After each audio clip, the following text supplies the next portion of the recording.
Again, want to welcome everybody, excuse me, to our financial panel that's focused on building wealth through real estate.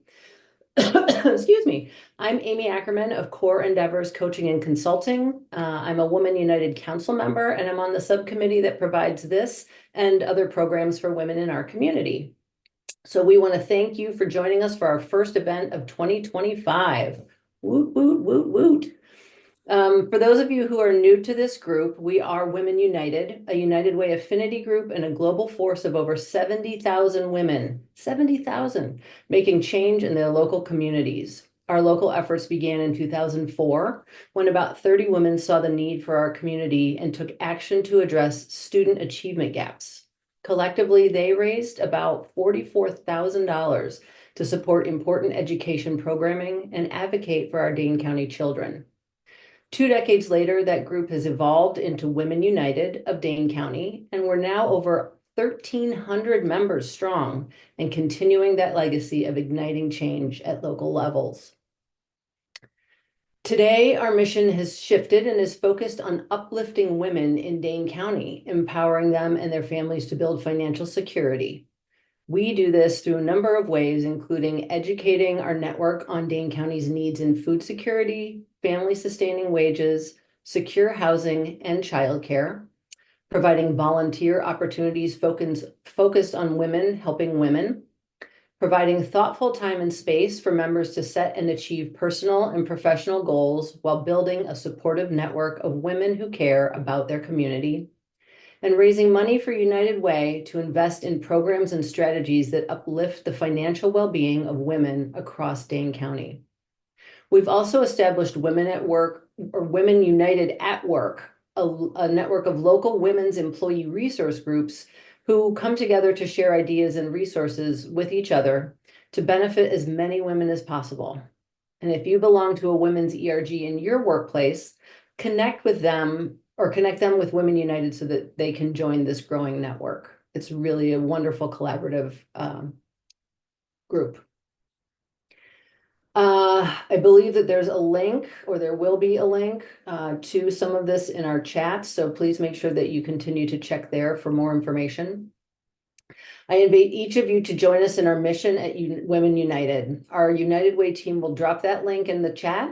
And so you can not only register for our next event, but you'll also be able to know more about how to get involved in different ways. We're excited to gather this morning with our amazing network of experienced Dane County women who are ready to empower and inspire our financial wellness through growing your nest egg. We want our members attending today to have tangible tips and ideas for how to achieve financial security through real estate. Our experienced panelists, including a real estate specialist, a mortgage loan specialist, a CPA, and a wealth advisor, will share their knowledge on a broad variety of real estate related topics. This interactive discussion will focus on the Dane County landscape for purchasing and selling single-family homes and other types of properties. A special thank you goes out to the anonymous Women United member who last fall suggested this topic at our United Way campaign kickoff. If you have suggestions for events centered around personal and professional development, please let us know. That's how we make sure that we're meeting your needs. Thank you to our audience members who provided their questions and topics of interest when you registered. We'll get started with questions for our panelists, but I also want to encourage you that are attending to add your questions and thoughts in the chat throughout the discussion, and we'll have some time at the end to answer as many of those as possible. Now, with a drum roll, I want to introduce our moderator and my fellow Women United Council member, Jen Ridley Hansen, who's a Director of Wealth Planning, Senior Wealth Advisor, and Partner at Slatestone Wealth. Thanks for helping us put together this program and for moderating the discussion, Jen. Great. Thank you, Amy. And good morning and welcome, everyone. Happy New Year. So housing affordability is something that I've been hearing a lot more about in the news lately. And so we're going to talk about today is what does that mean for you, whether you're looking to buy your first home or looking to upgrade or downsize. So as our mission is to empower women to achieve financial wellness, we want to help break down all of the terminology and all the complexities of real estate ownership. And since owning real estate can be an important long-term wealth building strategy, we feel that this is important. So I often hear women in particular say that they can't afford to buy a home and they'll be renting forever. No one in this room for sure, especially with higher interest rates, which can make a monthly mortgage payment and property taxes and all the other costs actually higher than rent. And so, how are other people making this work? So maybe they have a better understanding of the whole picture and including some of the potential tax breaks and special programs that can make homeownership within reach. So what we are going to cover today is how to build wealth by owning real estate. But what this session is not is a get rich quick seminar. We're talking about creating financial security now and in the future by owning a percentage of real estate as an important asset class in your overall financial situation. So United Way is active in this space too. So to thoroughly assess the changing needs and circumstances within the community, United Way in Dane County assembled a housing delegation with City of Madison and Dane County leaders, housing experts and developers, real estate professionals, service providers, and individuals with lived experience to craft a 5-year plan addressing housing insecurity. Molly from United Way is going to drop some information in the chat so you can learn more about what your annual gifts are doing to move the needle in our housing crisis. So I'm going to start by introducing our panelists. They're not only leaders in their fields, but they're invested in our community and are committed to supporting women along the way. So Ashley Jacobs. Ashley is a real estate specialist and the owner of Ashley Jacobs Real Estate and Design. Good morning, Ashley. Good to see Morning. you today. Brooke Weitzer. So Brooke, where are you? There you are. Hello, Brooke. So Brooke is a fellow Women United Council member, and she's here today as our CPA and tax expert from Baker Tilly. Welcome, Brooke.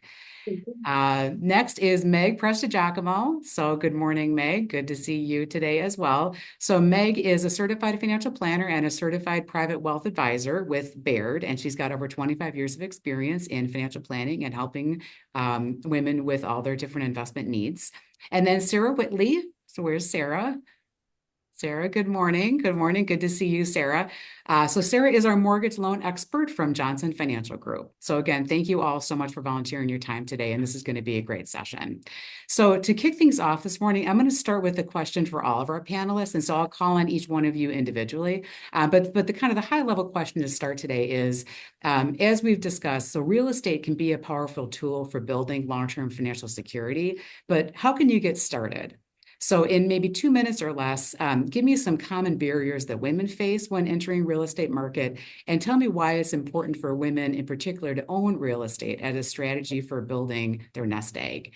So Ashley, I'm going to call on you first. Sure. Um, so I would say that some of the barriers women especially face is number one, feeling kind of afraid of stepping in and being like, I can't do this alone. And what that falls into is down payment that they are like, I don't know if I can afford a house with down payment, but as I'm sure Sarah will talk about it too, is there's so many different programs. It's not just a clear cut of like 20%, otherwise you can't ever buy a house. So I think it's really understanding those programs and different areas that you can get part of, down payment assistance, etc. I think that obviously I'm a little biased in this, but I would say that it's super important for women to own property, whether it's their permanent property or second, just because it really allows you to feel that independence and confidence and something else besides just your job or something other hobbies is that you can see the wealth continue to grow because especially in Dane County, homes are increasing just by doing nothing at 12%. And so if you have this little nest egg and you can see this, return on investment of doing nothing to it and still getting a return when they have to sell or pulling an equity line of credit to do different things because they continue to build equity in their house. I think that's so cool. And I also think one more thing for women to own their property is kind of closing that gap in generations and kind of helping with generational wealth and passing it on to their kids or their grandkids. And I think that that's just a really neat thing to kind of pass the baton on to be able to have a property. Great. Yeah, no, thank you. And I think that's all really important stuff for us all to be thinking about. So Sarah, why don't you go ahead and give us your perspective on why this is so important for women? Absolutely. So I agree wholeheartedly with everything Ashley said, especially that last piece as a single mom with two daughters. I own two condos, so one gets each. So it kind of it works out great. But I actually wanted to share some stats and perspective that was provided to me from the National Association of Realtors that actually first-time homebuyers in 2024, 50% of them were married, 24% of them were female, 12% were unmarried couples, and only 11% were men. So this just shows that women are already ahead of the trending in being homeowners. Um, and some other trends that are for down payment trends, because I'm going to kind of dive into programs and stuff that can help you guys later. But through all home buyers, there's average 18% down. So it's not that 20% that everybody thinks that you need. For first time home buyers, they're doing like 9% down, and repeat home buyers are only doing 23%.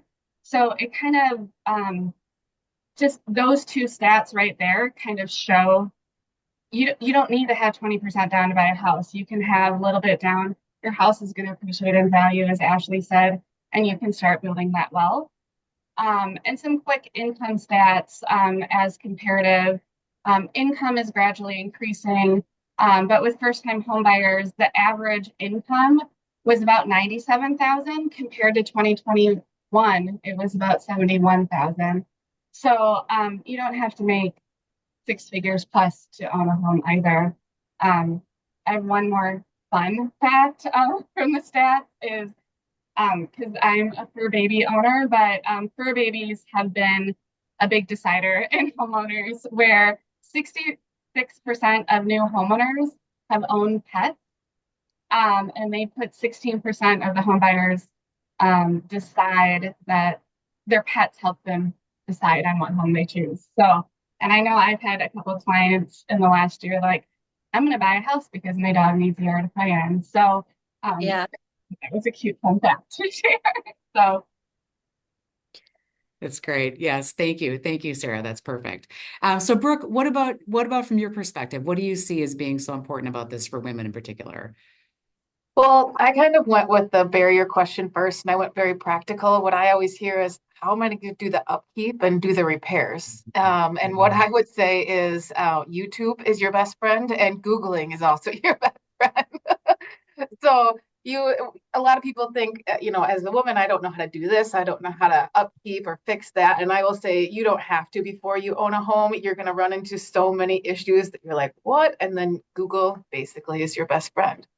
So I would keep that in mind and then just start asking your friends for handymans. Like, do you know anybody? You just have to know somebody locally that's going to help you out. So that was where I went on the barrier side of it. On the why we should do this, I wholeheartedly agree with Ashley to build your independence and your confidence.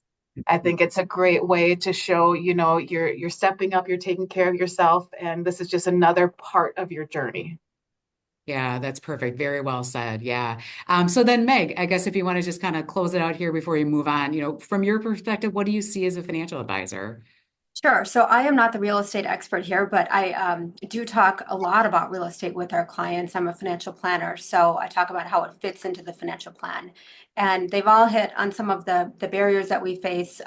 For me, it's all about cash flow. So when you're talking to clients about whether or not you should buy a property, whether it's their primary home or a secondary home for investment purposes, it's can you afford it? And that's where I think a financial advisor can help to determine that. So it's not just the down payment, as Brooke hit on, it's the expenses that go along with it, all of the upkeep that go along with it. And so really understanding the risk. And the other one would be homeowners insurance, which obviously has been a big topic here recently, but also taxes. So really just having a good understanding of what are all the expenses that come along with the property, because you don't want to be house poor, right? You want to be able to invest in real estate, and then you want to also be able to invest in things like your company 401k or IRAs or investments. So your real estate is a home that sure lower can appreciate in value. And for all of the reasons for independence, I certainly wholeheartedly agree. The one thing that I would say about real estate, though, as we do our financial planning for clients, we will add that in as an asset on your balance sheet. But typically, that is an asset that we don't count on for retirement income. Now, often some clients will say to us they are planning to downsize at some point and then perhaps maybe taking equity out of the home to be able to invest to provide income. And so that's the real key is a home can provide value in many ways and tremendous value because as we always say, we've got one life to live here. So having a home that you love to live in and spend time with your family is very, very important, but understand that that does not provide income. Down the road, you can sell that property, perhaps downsize, pull out some equity, but more often than not, we see people that they're not doing that as much as they'd anticipated. So it's all about understanding the risk, and it can be a great decision, especially here in Madison, adding some real estate to your portfolio.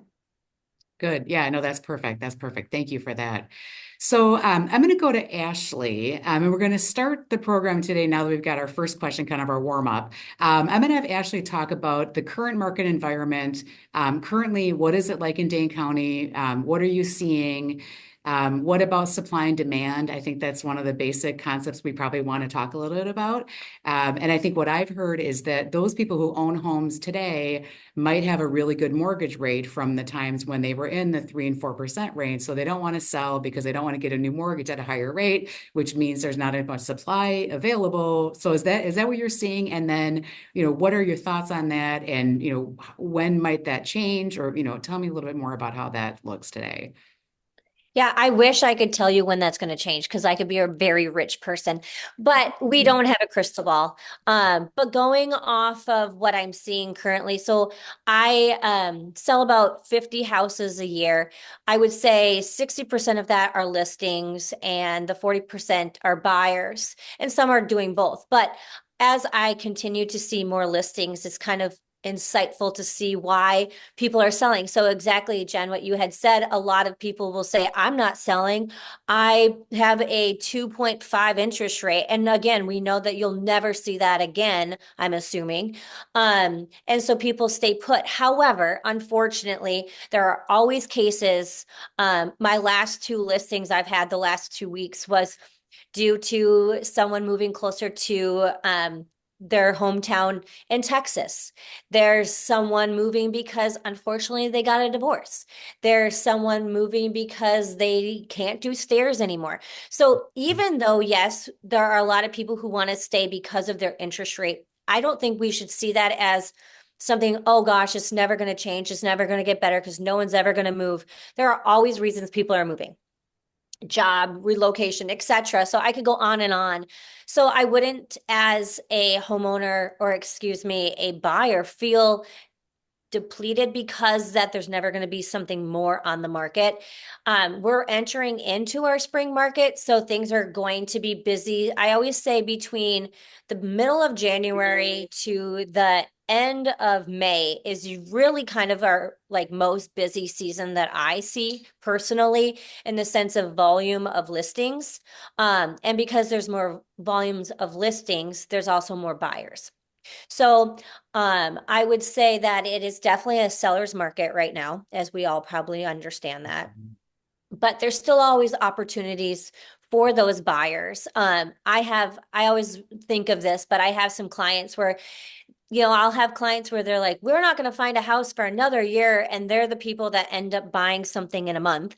And then I'll have other people who are like, I got to get out of this apartment. And they don't end up buying anything for 2 years. So it's interesting to follow that. But recently I've had some people where they're like, oh, I wish I would have bought 2 years ago, or they keep waiting for the market to change. And they're like, well, crap, now, everything costs more money. I wish I would have done this. I spent all this money in rent. I could have been having, tax write-offs, etc. So I always say to people, like, as long as I think someone also said today is you don't want to be house poor. You don't want to be able to not be able to go buy your kids new shoes or go out to dinner because it's your anniversary. you have to be smart about it. However, I don't think it should shy people away because of the current market stats of saying that there's not enough on the market. And there isn't. Like as of right now, in Dane County, according to online sources and the MLS, there's about 2,000 houses active right now.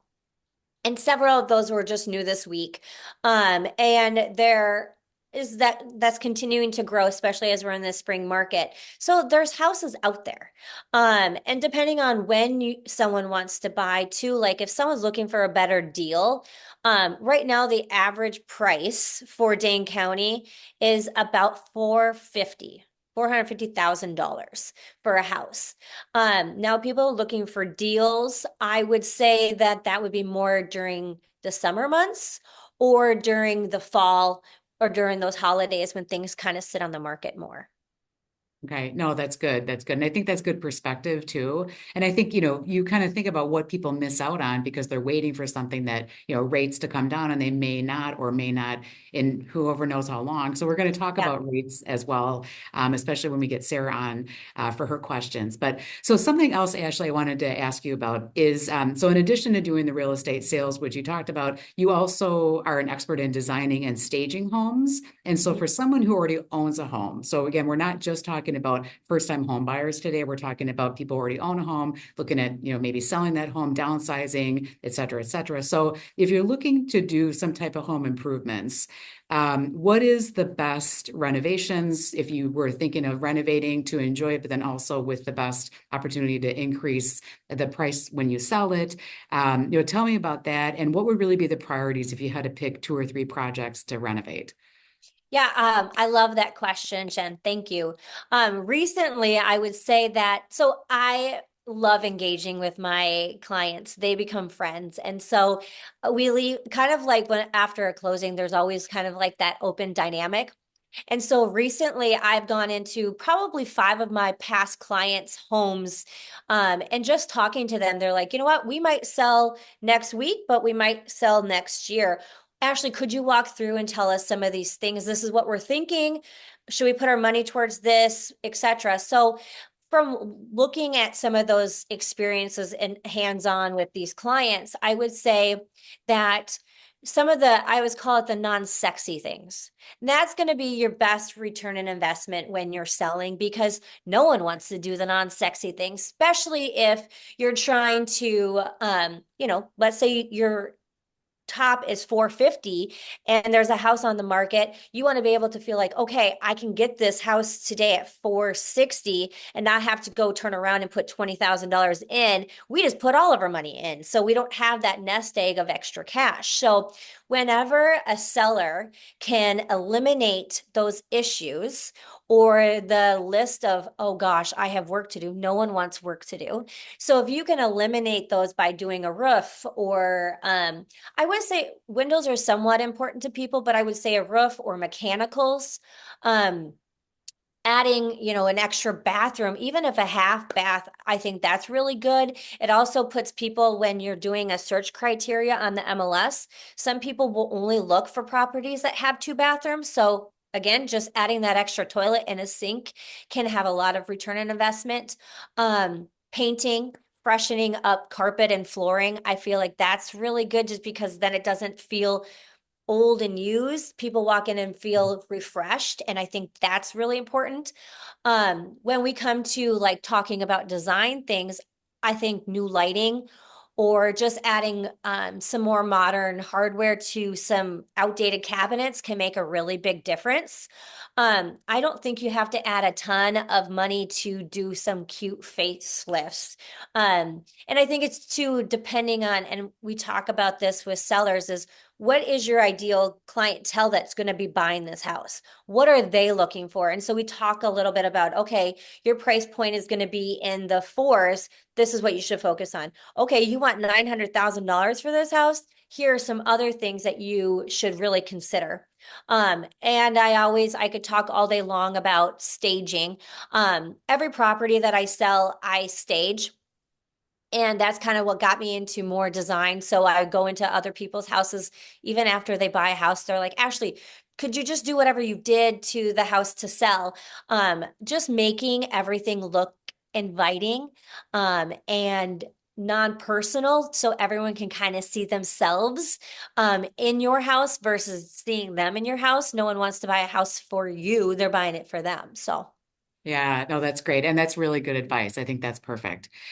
So then what about investing in real estate, not just a home, but, things like multifamily homes or, we call the fix and flip. So, buying a fixer upper and then turning around and selling it for a profit, buying something as, being in a college town like Madison, there's a lot of rental properties. Is that something you want to do? Airbnb, what about that? If somebody's interested in that type of real estate, where do they begin? What would you recommend? I would definitely begin with Sarah, making sure that they can afford it. But Good understanding point. kind of like some of those tax write-offs and benefits, right? Because that's what we're always trying to look for is like, okay, I make this amount of money. I'm going to continue to make this kind of money. How can I continue to build that generational wealth? But also, I mean, unfortunately, we all are always looking for tax benefits, right? And so I think that that's where a lot of these second properties come into play. Um, and I see it for clients, but also I can speak personally for myself. My husband and I have done a few flips, and at first you always think, okay, this is going to be great. We have this down payment. We did this. We have this nest egg. We have all these things that we can do. But you definitely have to have quite a bit of money set aside for holding costs and unexpected. So you really have to have your ducks in a row, I would say, if you're definitely going to do a flip. I wouldn't say that we're in the best scenario for finding good deals. Everybody's looking for a good deal, so you're up against a lot of cash buyers who have a lot of extra funds. So it's kind of hard to do flip houses right now. However, there's still opportunities out there, especially if you know something that's not on the market and you can buy it for a good deal and then, again, do all those non-sexy things and also make it cute. You can really make a really good turn in investment. I have a client who bought something last year, and he's for sure, I mean, he bought it for almost 500,000, but he put in 300,000 and he's probably going to make 250 from it. And he's only held it for a little less than a year. So I think when you have a large nest egg, you can do things like that.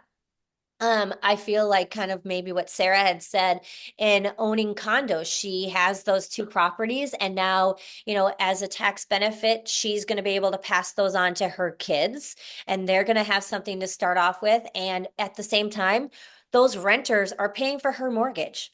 And so maybe she's making a little bit of money to maintain it, but at the end of the day, it's maintaining itself. She's having someone else pay that mortgage. And I think that's such a cool thing.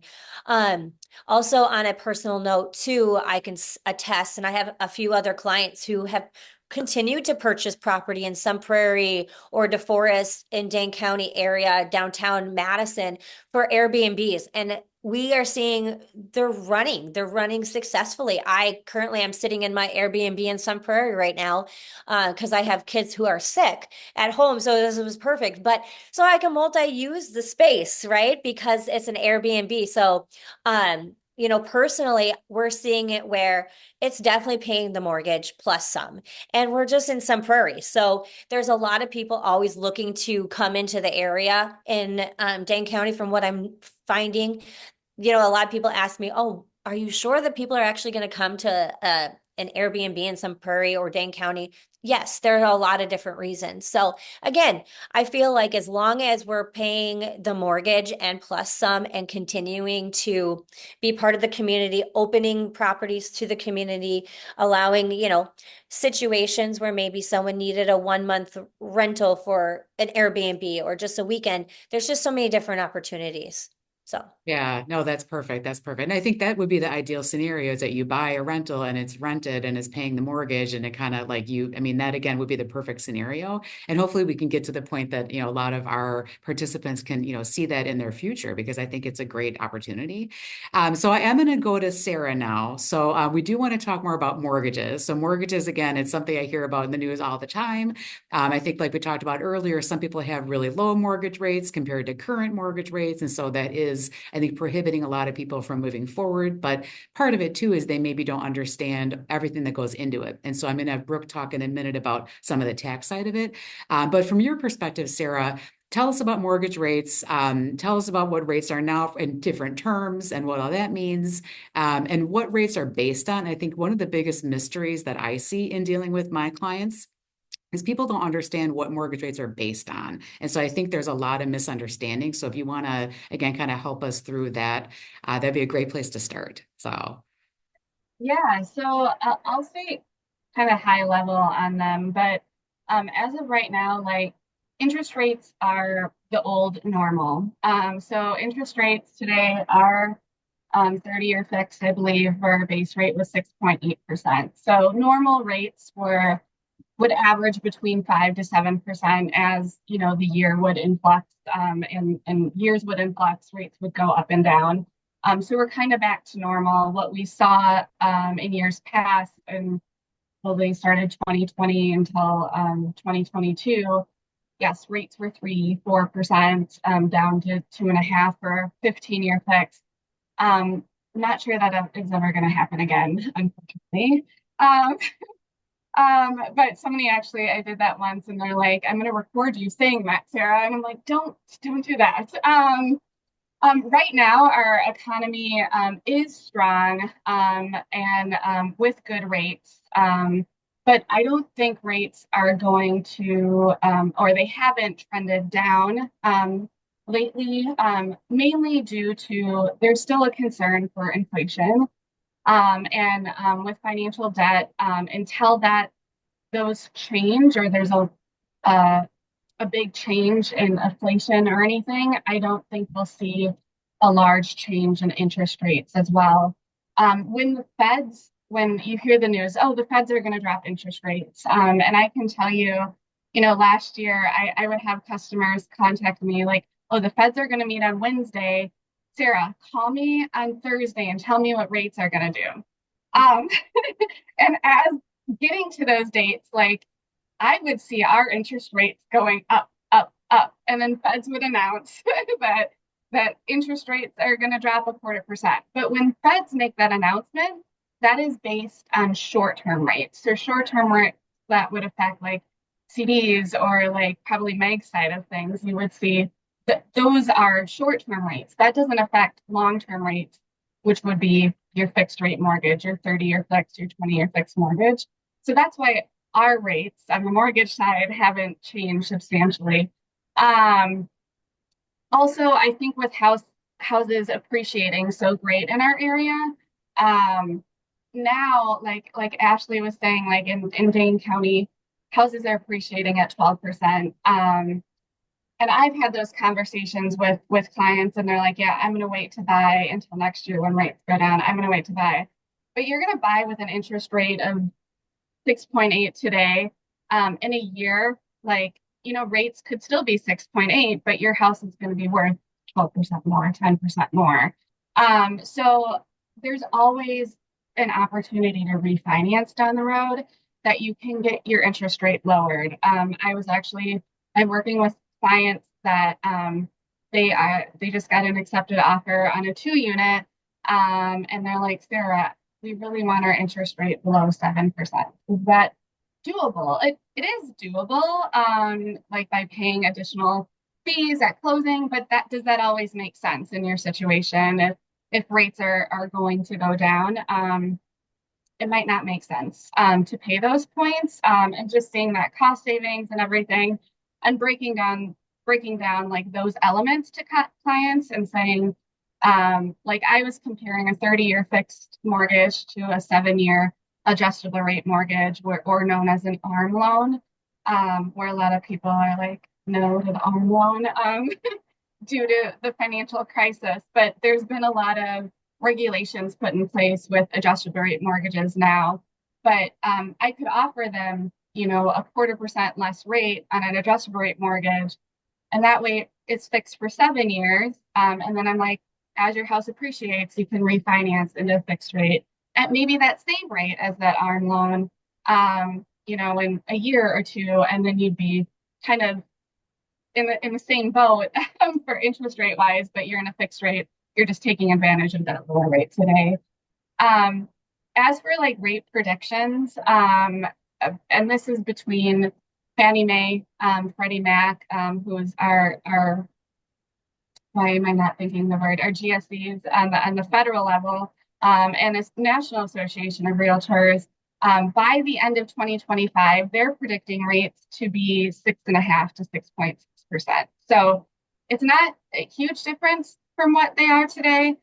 So that's why I'm just saying, like, if you are potentially looking, or you're looking at moving up in a house or downsizing in a house, it doesn't make sense to wait, because with that appreciation rate, just take advantage of what rates are today and then refinance down the road. There's no prepayment penalties there. Yeah, and I think that's actually a great point, Sarah, and I'm glad you brought that up, because I think people forget about the fact, and again, for a new homeowner, they don't know what refinancing is all about, but it basically means you're changing the loan down the road and getting a lower rate that's current as opposed to the rate you get initially. I think the other thing too, I just, and you know, I don't know that people really, nobody probably remembers this because most of you probably aren't old enough, but I looked back to see what was the highest mortgage rate in US history. And it was in 1981. The mortgage rate was 18.63%. 18.63. But people bought houses. I mean, I lived in a house if I was born in 1981, which I was. Anyway, so I think, you know, so I think thinking about, again, the perspective of maybe it was different back then, and a lot of things were different in the, 80s. There was a lot of inflation. It was a different world, but, people made it work. People, were able to buy a home. And so again, I think if you look at 6 point whatever now, that's still a lot better than 18.6. And knowing that rates are going to change and you have flexibility, I think that's perfect. So beyond the mortgage, what about getting a down payment? So I know you said, 20%, there's some different ranges there, but, what if you need help in getting a down payment saved up, and maybe you look at family members? Are there any kind of rules for like gifting if mom and dad want to help you? Tell us a little bit about how to maneuver that. Sure. So I want to mention there was actually a recent change to guidelines for Fannie Mae and Freddie Mac, that there's always been the saying that you can only get gift money from family members. Like, it's kind of like blood is thicker than water, which isn't always true. But they have actually just changed guidelines saying that you can get gifts from somebody that is close family-like ties. So if you have like your dad's best friend who was like your uncle, family-like ties, you could get a gift from them. So that was an amazing change, and I was super excited about. There is a federal gift limit, and that Brooke could probably talk a little bit more about, but it was increased this year to 19,000. But I have to say, on the mortgage side of it, we do not report gifts at all. So we will not report that to the taxing authority. And I always refer, if somebody asks me, Sarah, how much can my parents gift me? And I'm like, well, you should reach out to your CPA regarding that information, because I am not a CPA. But I've also had other clients that it was a married couple, and like the husband got I think it was 17,000 was the gift limit got from the parents, and then the wife got 17,000 from the parents, so they were able to do that. So they were able to stack those gifts together. But I know not everybody also has that generational wealth to be able to get that income. And I do want to mention, if you're looking at an investment property, potentially, like if you already own a home, you actually cannot receive gift money for down payment. So that's and something that you're not going to occupy, you can't use. If it's a second home, yes, but if it's actually going to be an investment property where you're going to rent it out, Fannie Mae and Freddie Mac do not allow that money to be used at all. It has to be your own fund. Okay, interesting. So I actually didn't know that. So thank you for sharing that. So, so I know I want to kind of stay on time here, and this has been fabulous. So I appreciate all that information. I do want to bring in Brooke. So we talked a little bit about tax benefits and how that all works. So I do want Brooke kind of talk to us about incentives for homeowners, tax-wise, different benefits and those kinds of things. Currently, there's differences with mortgage interest and property taxes being deductible based on where we are today with the tax law. So can you talk about that a little bit and maybe a little bit of education on what's the current rule today? And then the current tax law is set to expire in 2026, but might be extended. So if it stays the same or changes, what does that mean in terms of being able to deduct some of these costs?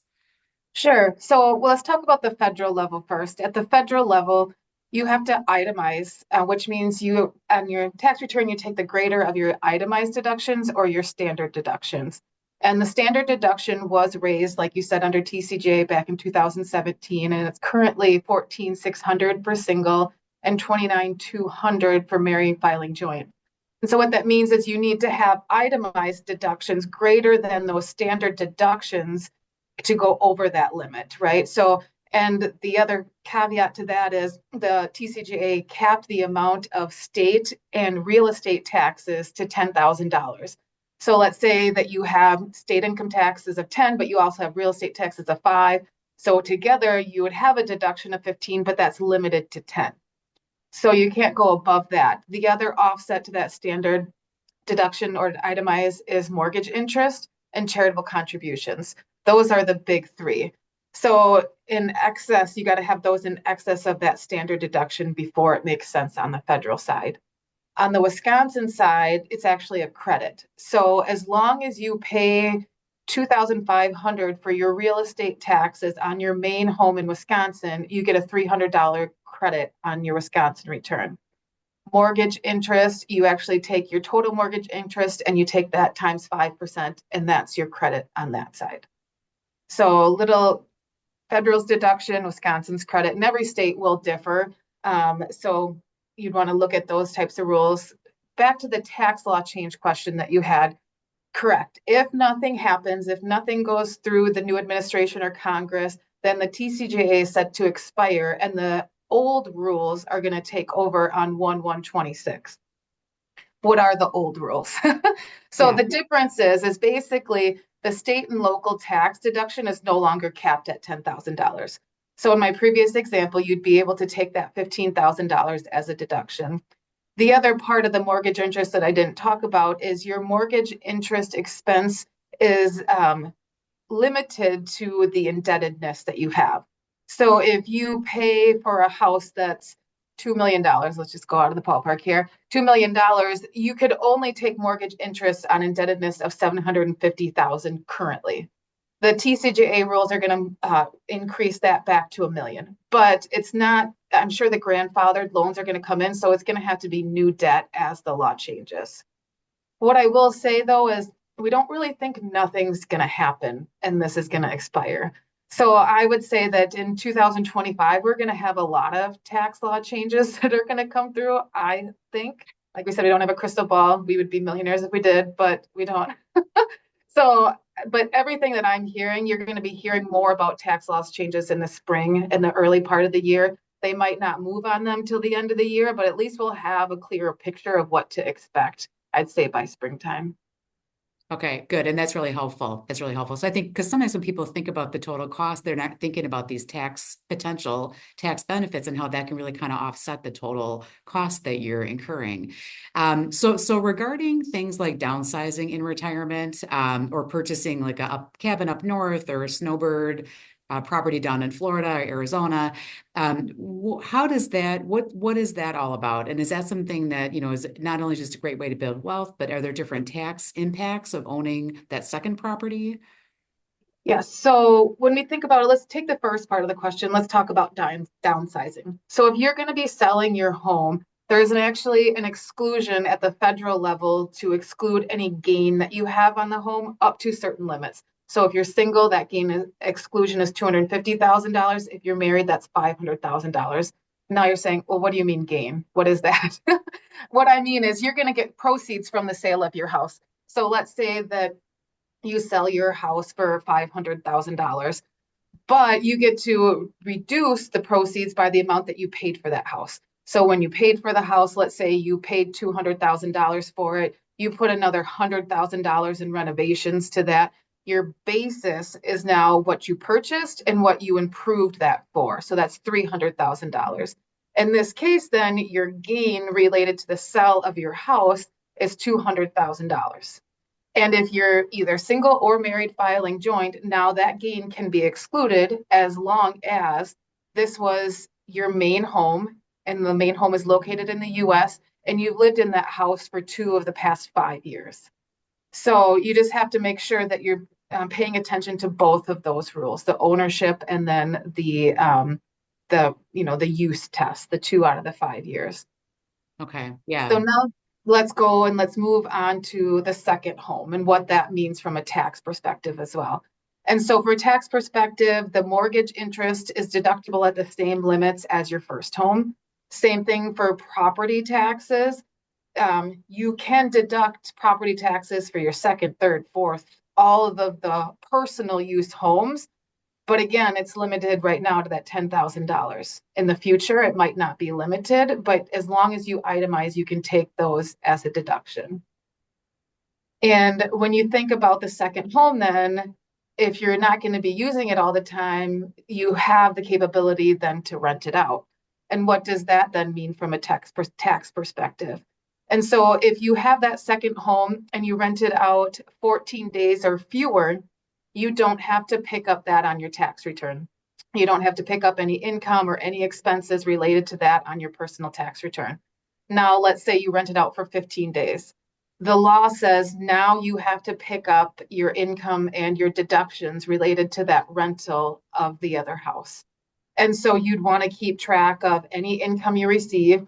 You're going to want to keep track of expenses, your mortgage interest, your real estate taxes, but now you also get to deduct things like utilities that you paid for the time that it was rented out.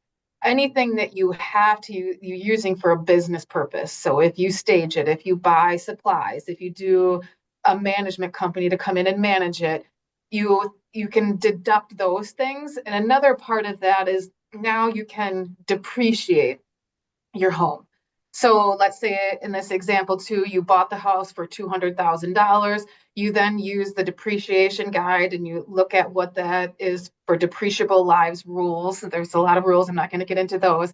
But let's just say at the end of the day, you've got depreciation of 50,000. You had rental income of only like 10. And so you've got a loss. We're just using big number examples here of 40,000. What I would say is they deem rental income as a passive investment. So even though you have a loss in this current year of $40,000, you can only offset passive losses by passive income. So you can't take that 40,000 against your wages and reduce that. And then, hey, at the end of the day, you've got a great tax answer. You can't do that. What's going to happen is if you don't have other passive income for rental income, that type of stuff, it's going to carry forward until you can take that. So even if you then start turning a profit in year 5, let's say, you can then use your deductions or your losses that were, carried forward into the next year. And so you've got those to use. And you can't free up all of your losses until you sell the property or you have enough income to offset those losses. So you really think of it as a passive investment and something that you're going to make down the road kind of when you clean up. Sounds a little bit complicated, but which is why we have people like you here. And it's kind of funny you mentioned passive because I'm going to call on Meg next, but I'm going to have Meg also talk about what does passive really mean. But since you use the term, Brooke, would you just explain for us what are we talking about when we say passive? What does that really mean?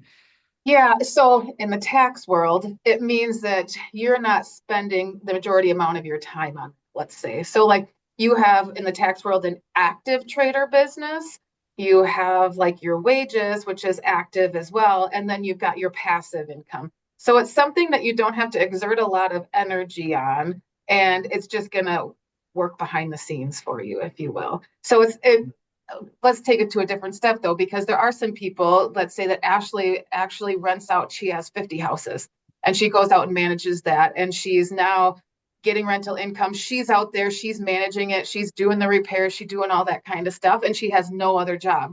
Well, Ashley is now active in that business. she's no longer sitting back and being passive and collecting the rent checks and having somebody else manage the utilities and manage the upkeep and all of that kind of stuff. So it's really, you would think about it as how you relate to the business. Is it something that you do every day and you're actively working on that to build that wealth, or is it kind of a passive investment in which you're sitting back and kind of letting that grow without having to do the upkeep? So simpler way to say it. Yeah, no, and that's helpful, and I appreciate that explanation. So thank you very much for that. Okay, so Meg, so I'm going to call on you now. So if you think about, saving up for a down payment and figuring out the total cost of owning it and all the different tax benefits, and looking at things like retirement, kind of pulling it all together, then really from a financial planning perspective, I want you to kind of talk about how real estate fits into the overall picture, and why do we want to really encourage people to at least evaluate how it might work for them. So tell me more about that. Sure. So the first question I would ask someone if they come to me and say they're thinking about buying real estate, whether it's a primary home or a secondary home or investment property, is why? Why are you doing it? And just so a tip is that just because someone else is doing it doesn't mean it's right for you. So one of the things that we always want to do is just look at your particular situation, right? What do you own? So really do an overview of your financial health. So certainly taking a look at your income, your assets. And then the question is, when do you want to retire? So for most of us, we want to become financially independent. And so what we do is we look at more of the long term and say, okay, what's your future look like? And I always say the numbers part's easy. It's sometimes just figuring out what we want to do and then quantifying it. So real estate does factor into it. It's an excellent asset and can be certainly a wealth builder. But again, as I go back to earlier, it's kind of the expenses involved in it. So I'm going to focus a little bit on the investment property because this is something that we talk to clients a lot about. As Ashley said, I mean, this is kind of a sexy thing, right? People want to own another property and they want to Airbnb it, and they're like, people are making a lot of money. We saw this during COVID. And so you can own a second property, you can Airbnb it, you could rent it out. But what's the common theme here is that there's work involved. Our family has personally done this and own a home, rented it out, and it's like a little business for us. It is work and time and money to keep up that property. And so, making sure that you've got to be able to keep all that up and understand the risks. Not to be a negative Nelly here, but this is my job, is to manage risk. And so, when people come into us and say, okay, people are buying these homes, they're flipping them, and they're, and Ashley, right, it's a lot of work to do that, right? So I will say to clients, if this is a hobby of yours and if you have time, go for it. But if you don't have the time and you don't enjoy it, investing in stocks is a whole lot easier. And so I've had this even conversation with myself, like, oh, this is fun, let's buy another property. I don't have the time to do that. And so I say to my clients, do you really have the time to do that? You can invest in stocks or passive investments, which I'll talk about in just a minute here. And you can own real estate and certainly benefit by owning real estate in other ways, but just don't have the work involved.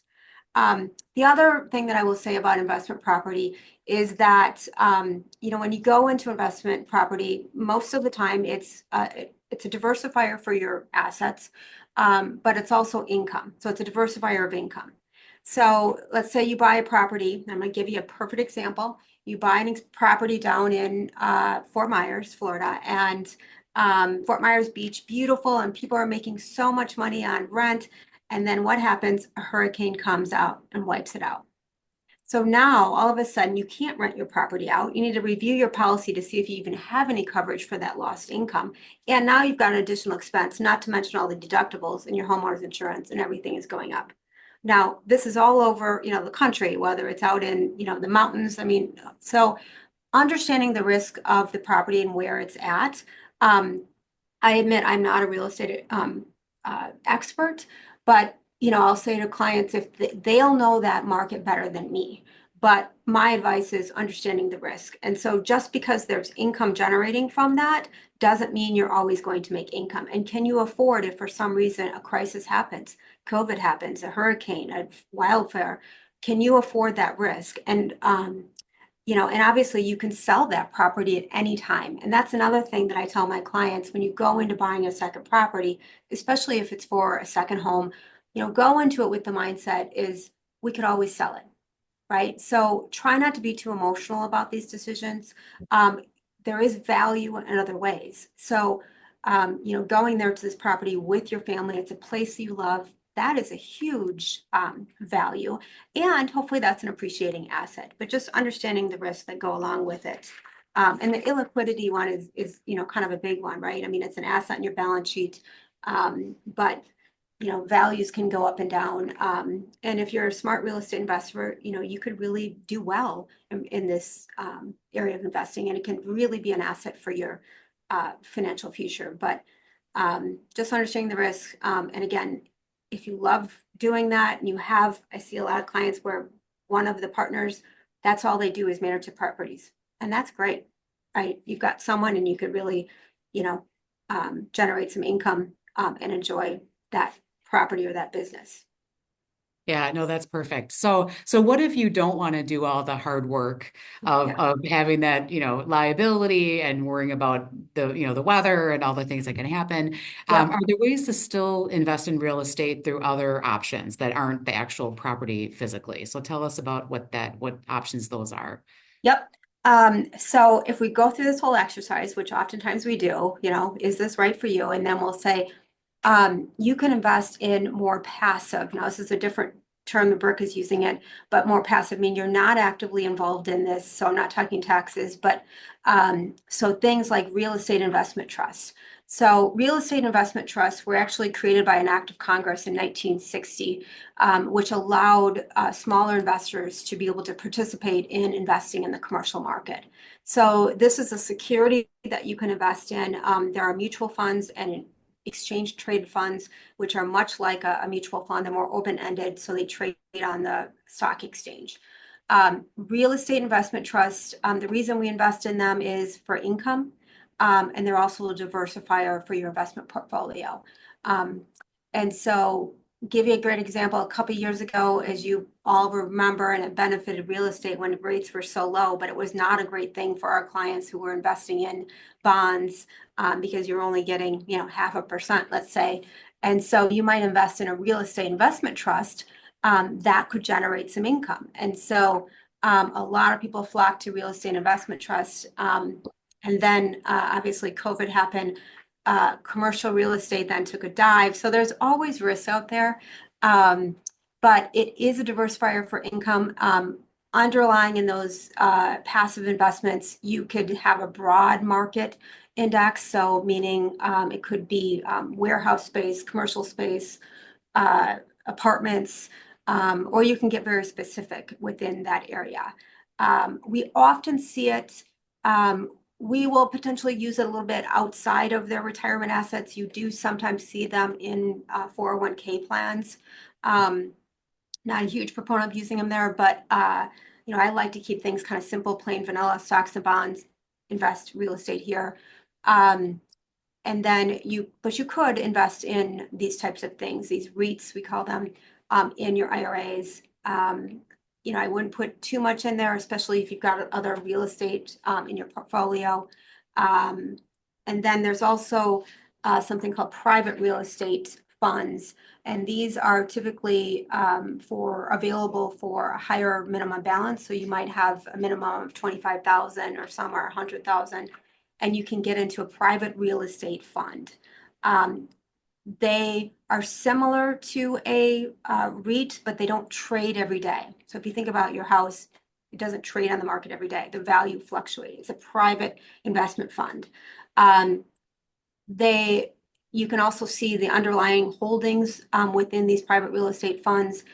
They generate a nice income if you're in a good portfolio, and they have illiquidity constraints. So meaning that when you put money into these types of funds, you can't just get that out tomorrow. They have typically quarterly redemption periods where you can put in a request to be able to get your money out. But there are some issues, so you want to make sure you're aware of, when you go in these types of funds, and they're typically available for someone that has $1 million net worth of investable assets.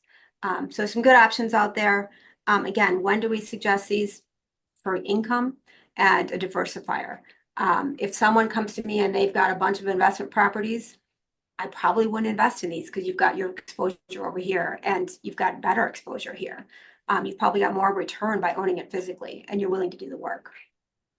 Yeah, and I think that's good that you mentioned the fact that you have to look at your total net worth, your total portfolio from the high level to see if you own real estate in other ways, maybe you don't want to load up on it in other places. So I think, again, having that financial planning perspective, I think is really important for everybody trying to build their wealth this way. So I do have one more question for Meg, and then I want to get to the question. I've got one last question for everybody, and then I know we've got a number of questions that came in from our participants today, so I definitely want to get to those.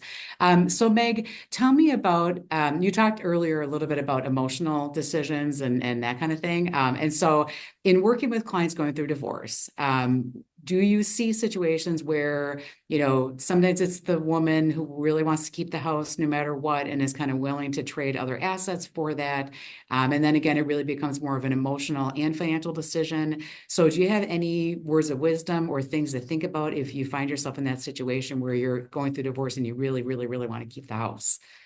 Yeah, it's a tough one. And it's a very emotional decision, as you mentioned. Um, our home provides value in other ways, and that's important.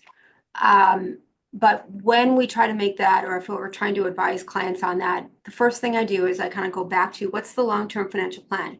How are you going to get to financial independence, right? So let's just say you're working or you've got income coming in. What happens if you have a health issue or you don't want to have to work forever? So really looking at that long-term plan, and the question to ask is, can I afford to keep the house? And so, what are all the expenses that go along with it? Is there a mortgage that goes along with that? And so taking a look at that now, some people might say, you know what, I know it's a stretch, but it's really important for me to stay in the house. And I get that. That is very valid.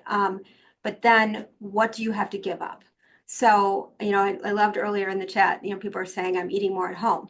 You might say, and this is with life, every person has to prioritize what their values are. And if staying in that home is very important to you, then what do you have to give up? Right? Or maybe you don't. But that's an exercise you have to go through. But my job as a financial advisor is to make sure that, to help our clients to not have that financial stress. So personally, one of my goals is when I get to retirement, I don't want any financial stress, right? I want to be able to support my kids and be a grandma to my hopefully kids someday, grandkids. And so I don't want financial stress, and I don't think anyone does. And so the decisions you make today can impact down the road. And so just understanding that, taking a look at, that long-term financial plan. You can always sell that house. So you might say, I'm going to stay in the home until my kids go off to college. A lot of people do that. And then they downsize and then they take the equity out. And then we can do some financial analysis. I'm sure Jen has done this too. We say, okay, we keep it for 5 years. We sell the property. We take the equity out. We invest that. And then we downsize. Because as I always say, your house does not provide income. There are no loans for retirement. Sure, it feels really good to own your home, but it does not provide income. And so it provides value in other ways. So just understanding the risk involved in if you do decide to keep that property, I think is really important. Yeah, no, that's really good. And those are really good things to think about, I think, in that kind of a situation. So thank you for that. So I do have one question I'm going to ask each of you. And then again, we're going to get to the Q&A because there's a number of questions here that we definitely want to cover. And I think we have enough time, hopefully. So I'm going to go to Ashley. What is your number one piece of advice for women who are looking to gain financial security through real estate? Just number one piece, one piece of advice. Don't be afraid. Don't wait too long. And if you can pay a certain amount for rent and you can, talk to these wonderful ladies to put it all into perspective financially, don't wait. And there's so many different values that owning your own property has, and it's so cool. And it's so cool to make something yours and something to be so proud of. And so, yeah, I would say don't wait. Great. I love that. I love that. All right. So Brooke, what would be your one piece of advice? I would just say crunch the numbers, but Meg's probably going to say the same thing. But I mean, just put your spreadsheets together. You got to love a good Excel spreadsheet and just understand. Talk to somebody who's done it before, right?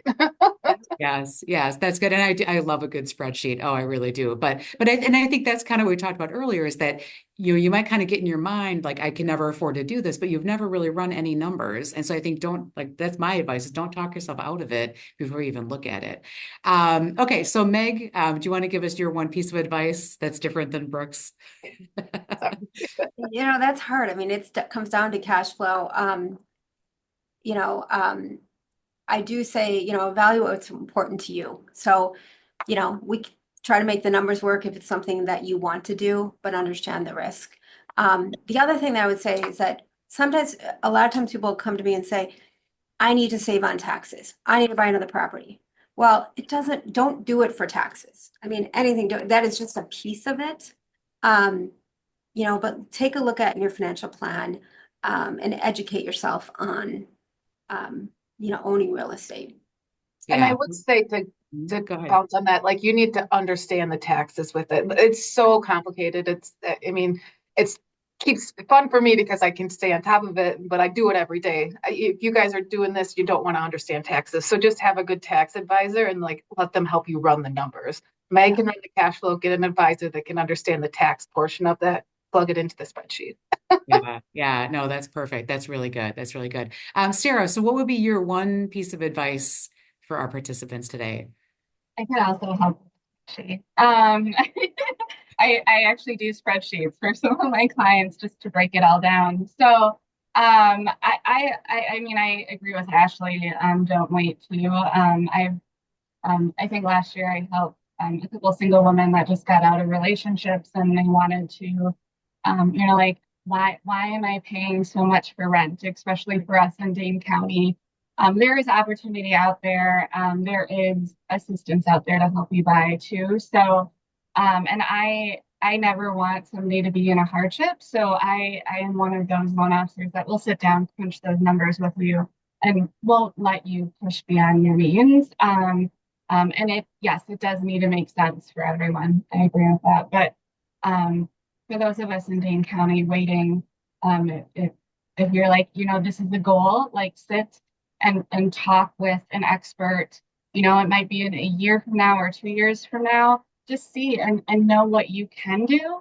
And maybe it's something you need to do this, and this to get to the point where it does make sense to own a home. But the sooner or the longer you wait, the longer that you don't know. But just sit down and talk to a lender, talk to some kind of advisor, and just know like where do I need to be to own a home that in my financial future. Yeah, no, that's great. And I think that's I excellent add one advice. thing more. Yeah, go ahead.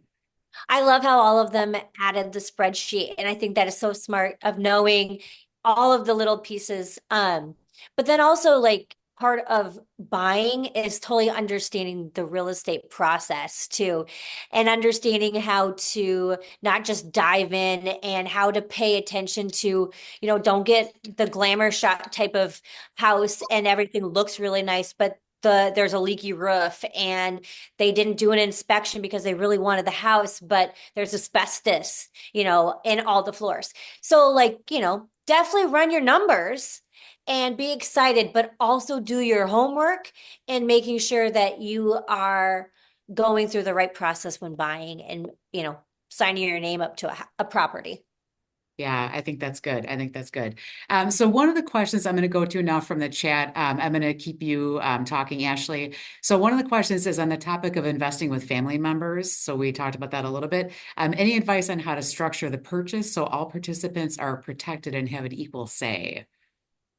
Yeah, so actually I just had a client do this, and there are some different like third party programs. They're almost like a loan, so they can put the money together and it's all written like you pay a system or that company to put it all together, and it's a legally binded document. So if I don't like you anymore and I want you out of it, like it is all like, nope, you still own this property with us. We have to sell it, or you have to buy your share out. So there's situations like that.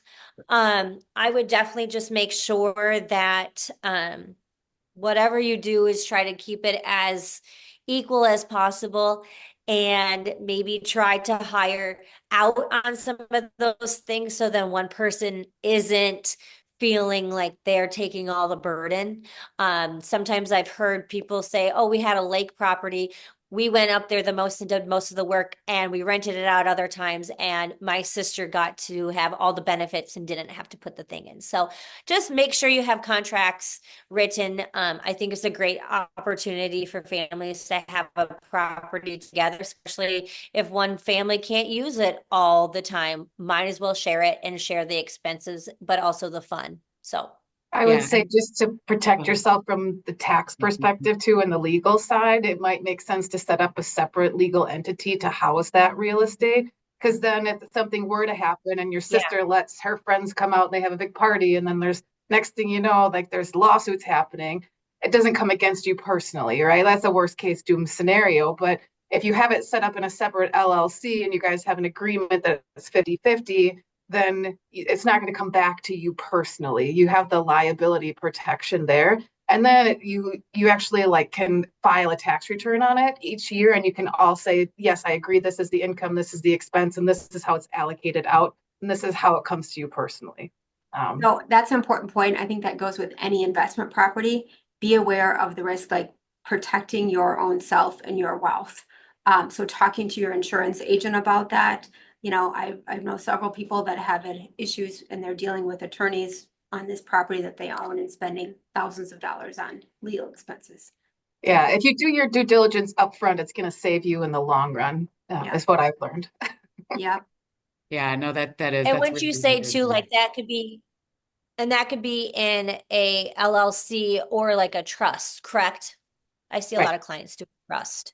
Yeah. Yeah, no, that's really good advice. So I think if we do, want to go down that road, and hopefully do it in a way that everybody is happy, I think that would be really good. So another question that we got from one of our participants, I'm going to ask you, Meg, regarding these real estate investment trusts, so also known as REITs.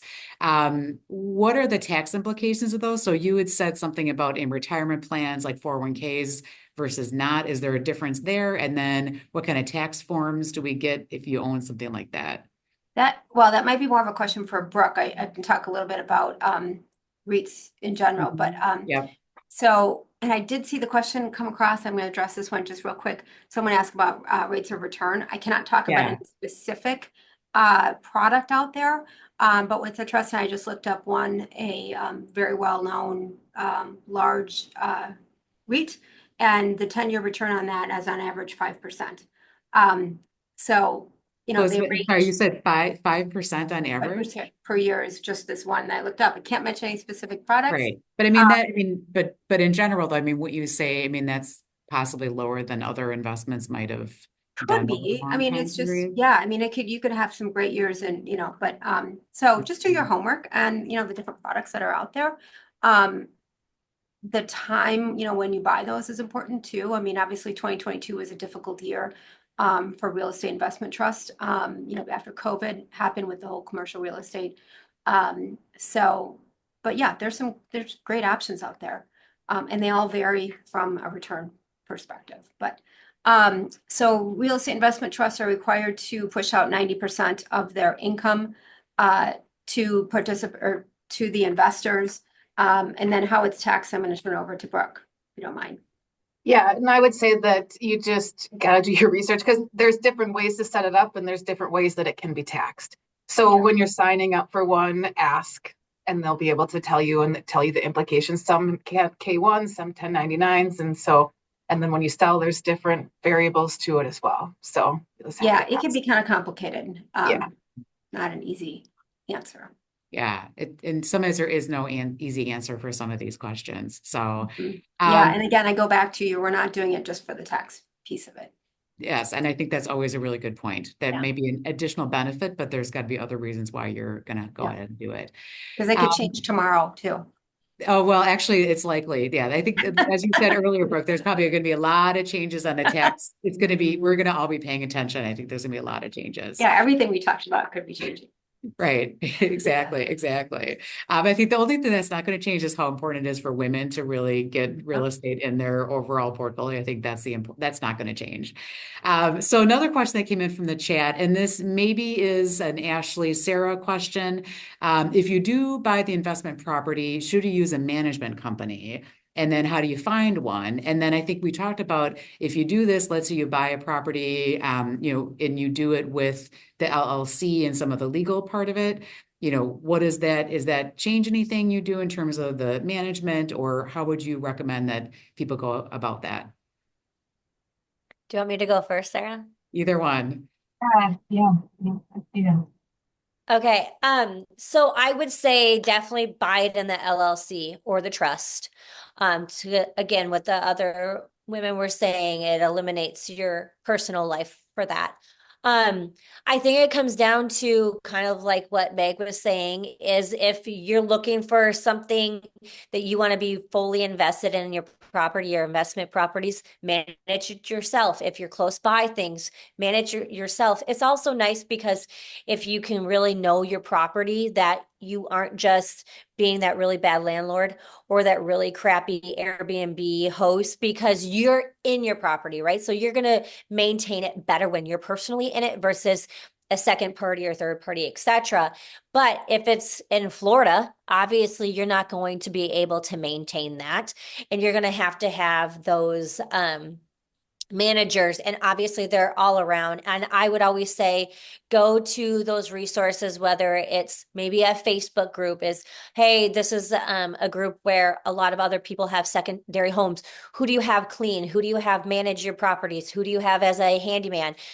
When you're interviewing the project managing companies, what's all the things that they offer? Sometimes they have everything in-house, and if a pipe breaks, you only call one person versus having a hand in a million other resources. All right. Sarah, do you have anything to add to that? The only thing I have to add is on the financing side of it. If you're going to purchase using an LLC or any kind of entity outside like a revocable or living trust, you would have to be looking at either like a business or commercial loan. You cannot finance an entity on the secondary market, or most banks in the portfolio will not fund to an entity. And that has been ever since the market crash of 2012 was the last loan I think I did that was actually. Okay. Yeah, no, that's good to know. That's good to know. So this is a question maybe for each of you to weigh in on. And this again came from our chat. So with the expected growth in Dane County, is it better to purchase, if you're going to buy another piece of property, better to purchase in Madison or in other areas of the country? And I think part of it is, like you said, if it's going to be a rental or somewhere you're not living there and it's out of state, it's really hard to check on it if something goes wrong. But would you say in terms of the growth, would it be better to diversify outside of Dane County, or since it's your backyard and you know it better, is it better to stick around? What do you think about that? Anybody who wants to answer that one? If I can start, I mean, right now, Madison is growing, Dane County is growing, so that perspective of it, I think it would be to your advantage to buy within this area, at least uh, for the property appreciation wise. It's going to appreciate much greater than surrounding areas that might be growing at like a 4 to 6% rate versus Dane County, which is 10 to 12% rate. But on the other side of it, affordability wise, it might not be in your wheelhouse to purchase within Dane County for your first investment property. Um, so I think it's just good on the investment side of it. But purchasing in our area, appreciation wise, we are growing. So now would be a good time to buy because your house is going to be worth a great deal more within the next 5 years than if you left it. Mhm. Good. So anyone else have any comments on the Dane County versus other parts of the country? Um, if you don't mind, Yeah. I would say that Dane County, it's always been said we kind of live in a bubble. And Which we so love. it's kind of hard to say don't buy in within the bubble because you're kind of protected. And if it's where you live and you're knowledgeable about it, then you're going to make a better purchase. Also, if you're buying in another country and you're or county or whatever, and you are just kind of hoping and going there one time and reading reviews, and you don't know, maybe there's going to be a paper factory be put in and now it's super stinky and nobody wants to come and visit your Airbnb because it's stinky. So like things like that, you just want to be aware of where you're buying, because we also do want to, you can always sell it. And so you don't want to buy in a bad area. In Dane County too, I would say that if you can buy a property where it's maybe close to water or on water, maybe even 30 minutes from the area to be on water, I think that that's a super smart investment property. And but yes, I would say that Madison continues to grow. And I added some pamphlets that I was researching, and it was just talking about the growth of Dane County between now and 2050. And it's just incredible to see where we're going to continue to go. And so that's super exciting. And as an investment property, I think that's a super good thing to know about. Yeah, no, that's excellent. That's excellent. I have one more question that we didn't get to earlier that I think is really important to address with this group. And I'm going to toss this one to Sarah. You kind of talked about it a little bit, but can you tell us just a little bit again briefly about first-time homebuyer program specifically for women and other minorities, and where do we find this and how do we know more about it? And maybe you put some of that in the chat, but just if you want to talk about that a little bit. So I actually put a link in the chat for some homebuyer education that I think it's important for everybody. Kind of goes in an overview of everything. That it's a free online course. But as for programs, so I mean, we at JFG we have a great program called our Heroes program that helps nurses, teachers, social workers. That gives a discount on rate, and other financials have discounts like that. But one program that we're very fortunate, and I'm very fortunate to be part of, there's a program called Own It, Building Black Wealth, that we partner with One City Schools, Centro, and Anesis Therapy. And the goal of the program was to help build generational wealth for Black and Brown families. And if you're part of one of those One City Central or Anesis, you can get up to a $19,000 grant that increases every year because it's based on the federal gift limit. That's forgiven at closing. And also part of that program, there is a wealth building program, a homebuyer education program, and then there's an ambassador program that helps raise money. So this is a privately funded program.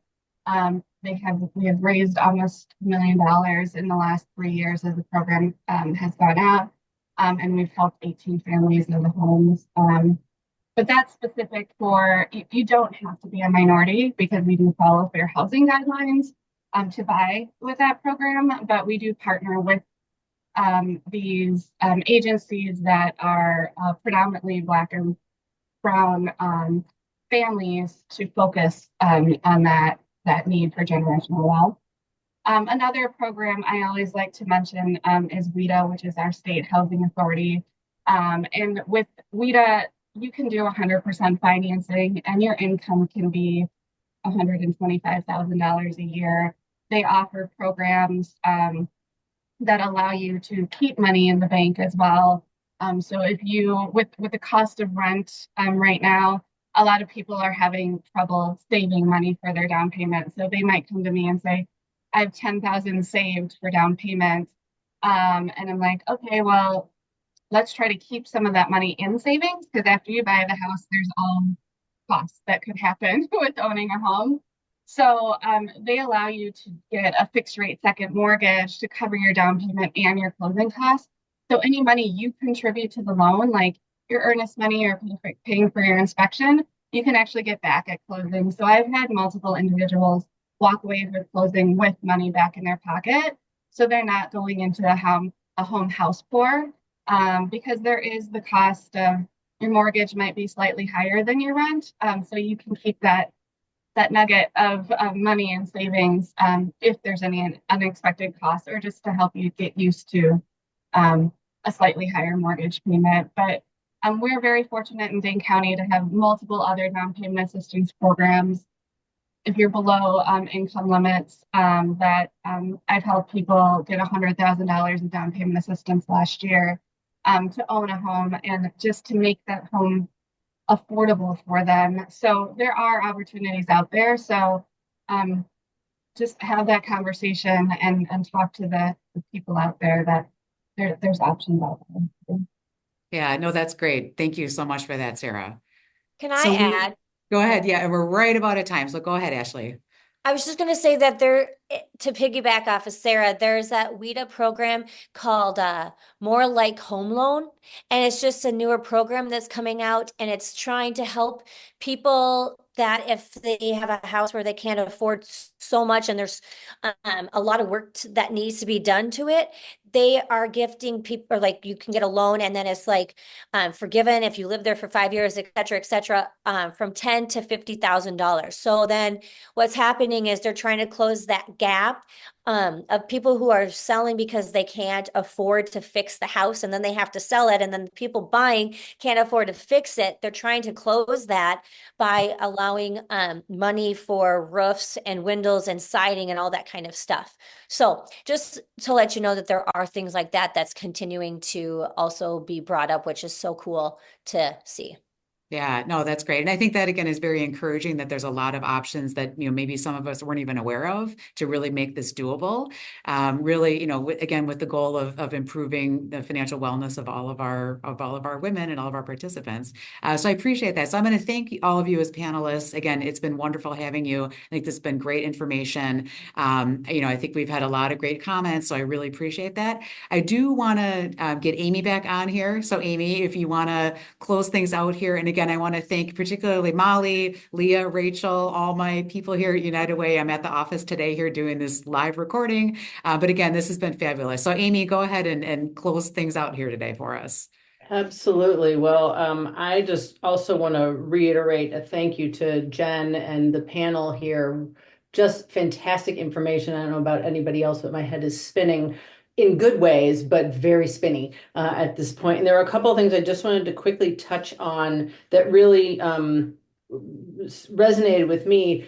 Because I'm a coach, I listen for coachy things. And I think that there was some really good coachability that was happening here with this group. So I commend you. The one thing that I wanted to just reiterate is that property ownership builds wealth, independence, and confidence, especially for women. So when you're doubting yourself, lean into real estate, right?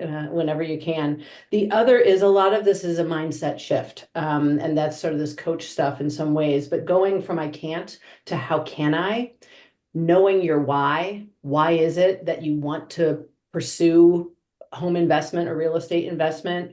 And then also know what I call your gives to gets. What are you willing to give in on or willing to give up in order to get what you might want? Sometimes that there are some trade-offs. So I appreciate what all of you said along those lines, and just so many really good nuggets.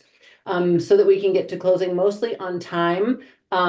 We do have a survey that will help us know if this was helpful, and that allow you to provide some suggestions for future topics around personal and professional development. And I believe that is dropped into the chat there. So thank you to the fabulous Molly for being on top of that.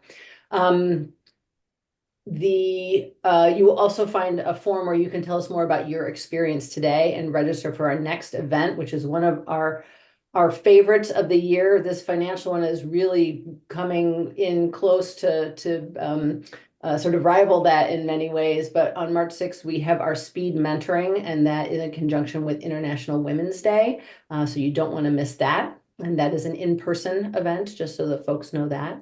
And then again, thank you to our wonderful volunteers for planning this event, Jen and Sheena and others that really put in a lot of time and attention to making this happen to everybody. To our panelists for your wisdom and your time and your really the joy you bring to what it is that you do. It is truly palpable there. And thank you to all of you who joined us, our members, guests, and for participating and for sharing. We hope that you leave today feeling empowered and make important moves that can get you closer to financial security, whatever that looks like for you, because there is not one size that fits all. And if you enjoyed this content and want more accessible opportunities for personal and professional development, please become a member of Women United and follow us on LinkedIn. Otherwise, I will say, stay safe and warm, though today, get out into some sunshine, and tomorrow, because we're having some springtime temps here. So get out and enjoy, stay safe, and be well. Thank you all. Thank you. Thank you, everyone. Thank you. Bye-bye.